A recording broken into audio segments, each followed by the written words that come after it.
Episode 6. Gods and Monsters. I don't think there's too much double meaning behind the title, besides being a reference to a comic quote. Thank you MCU Wiki. And just literal gods fighting while quote-unquote monsters, Mark and Arthur, fight to the death. I'm going to say two things really quick. Number 1, this show is a little disappointing. Number 2, but that fucking Mr. Knight scene is well deserved. Just yes. All of the yes.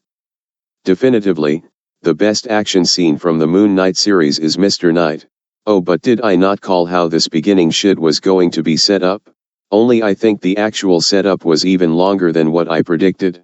Overall, the Moon Knight series is a little bit of a letdown.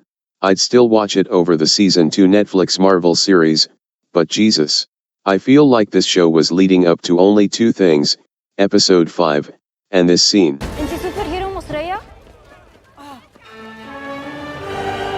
That's it?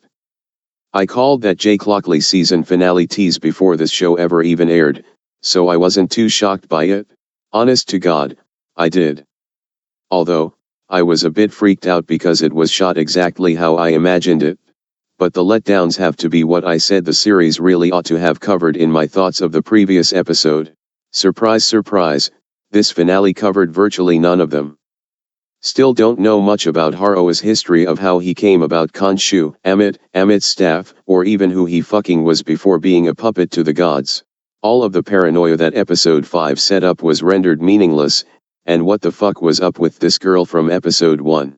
I rewatched the series for the finale, and I noticed that she starts out with a British accent, not like there's anything in there, and then drops it when she asks Stephen about the Field of Reeds. And did it suck for you, getting rejected from the Field of Reeds? Oh, and I noticed in episode 5 that Taweret's CGI is left in focus when everything else is out of focus. Bit of a production oversight, but no big deal. Speaking of Taweret, she's definitely become the unexpected fan favorite.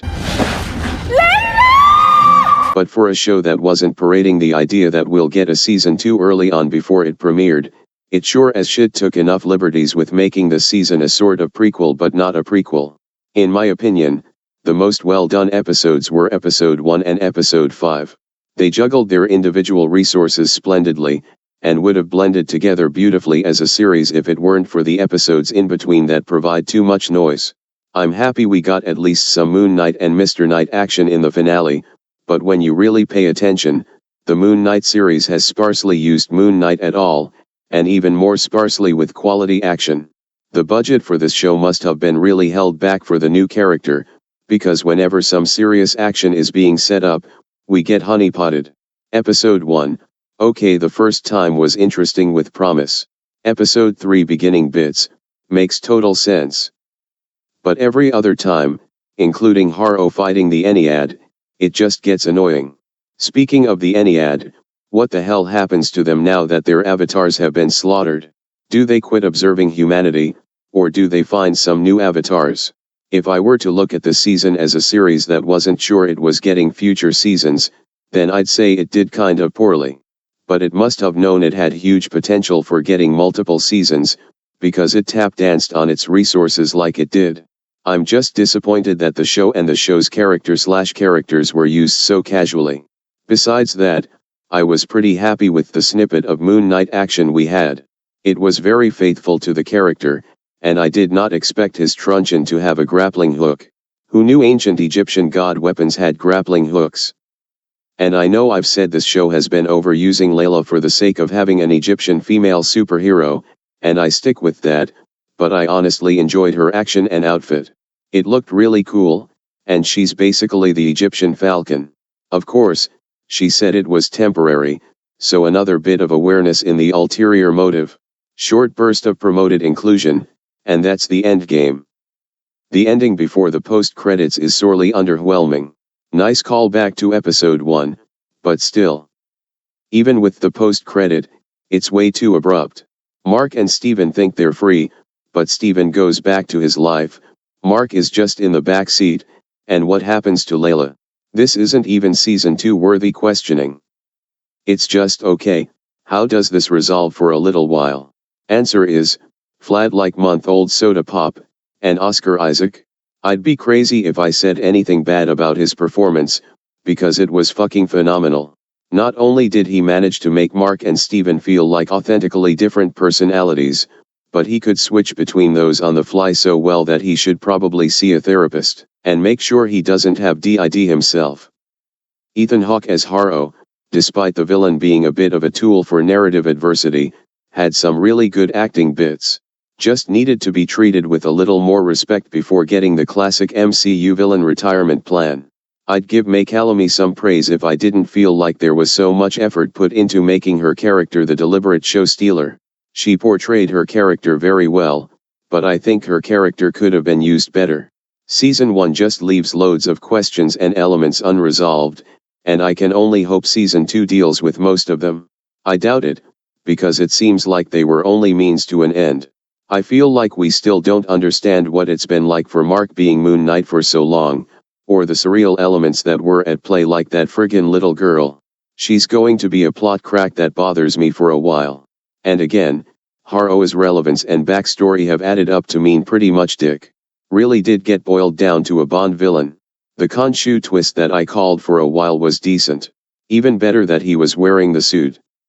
Khonshu admitted that Mark is an already perfect avatar, and that Layla was never a real choice. Khonshu playing at his own game is very authentic to the source, and sets him up kind of like a secondary antagonist for the future.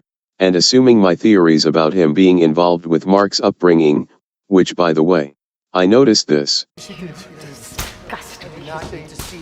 It fucking blew my mind.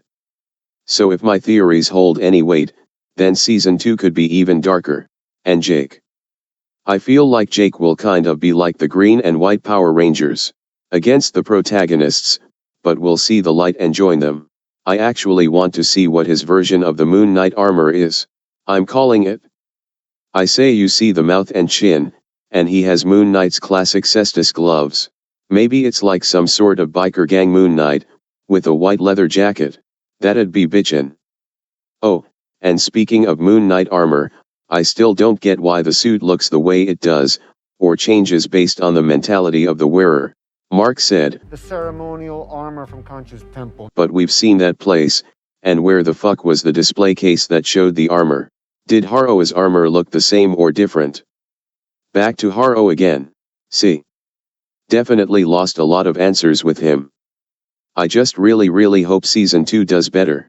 Especially in the action department. Action and answers. All I want now. This series is a mixed bag to me. It's most definitely not the best Marvel show, but it's also not the worst. I favor it better than most of the Netflix Marvel stuff, definitely higher than The Defenders, but Daredevil remains victor to me. Especially Season 3, when you want to bring some awareness for mental health and trauma. Hell, if I'm being honest, Hawkeye is probably better than Moon Knight, just by how it deals with the resources it uses. Loki. I'd say tied. Loki had less to juggle. Again, I feel like this show would have benefited greatly from 2 more episodes. But didn't get it, so please for the love of the fucking living tribunal, put some more care into Season 2. Meanwhile, I'll reread some of the Moon Knight best hits from the comics. There's way more to love about the character. Season 1 just wasn't real justice.